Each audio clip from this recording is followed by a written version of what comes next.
বৌমা, ইদানিং তুমি যা রান্না করছো না, মানে বলার মতন নয়। একটা রান্নাতেও ঠিকঠাক স্বাদ নেই, কেমন যেন পানসে লাগছে। কেন মা, বেস্বাদ লাগার তো কথা নয়। রান্নায় যা যা দেওয়ার আমি তো ঠিক তাই তাই দিয়েছি। আপনার কেন এরকম লাগছে বলুন তো? তাহলে তুমি কি বলতে চাইছো? আমি ভুল বলছি? তা ঠিক নয়, তবে আমার মনে হচ্ছে আপনার করোনাটাই কিছু একটা হয়েছে, এজন্য আপনার জিভের স্বাদটা চলে গেছে। যেই একটু ভুল ধরেছে অমনি আমাকে রুগী বানিয়ে দিল। মা বলছি কি, চলুন আপনাকে একটা ডাক্তার দেখিয়ে নিয়ে আসি। তাই চলো, না গিয়েও তো উপায় নেই। ডাক্তারবাবু আসতে পারি? হ্যাঁ আসুন। বাবারে,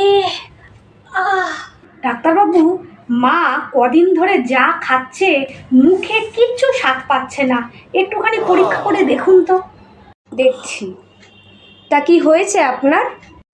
দুবেলা মোটে খাই ডাক্তারবাবু, সেই রান্নাতেও যদি স্বাদ না পাই, মানুষ না খেয়ে কদিন বাঁচবে বলুন তো? দেখি আপনার জিভটা দেখি। চশমাটা খুলুন দেখি, চোখটা দেখবো।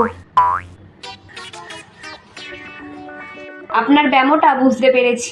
কি ডাক্তারবাবু? শুনুন, আজ থেকে আপনাকে 1 মাস টানা নিজের হাতে করা রান্না খেতে হবে, তাহলেই আপনার রোগ সারবে। মানে? তবেই সারবে, না হলে কিন্তু ঘোর বিপদ।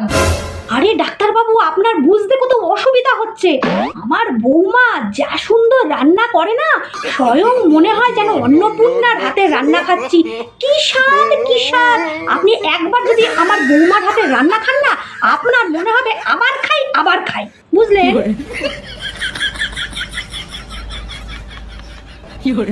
তাহলে মনে থাকবে তো? বেশ, তাহলে আসুন। চলো বৌমা, চলো উঠি। আসি ডাক্তারবাবু। হ্যাঁ চলো চলো। হ্যাঁ চলুন না, আস্তে আস্তে উঠুন। তাহলে ডাক্তারবাবু আসছি। হ্যাঁ।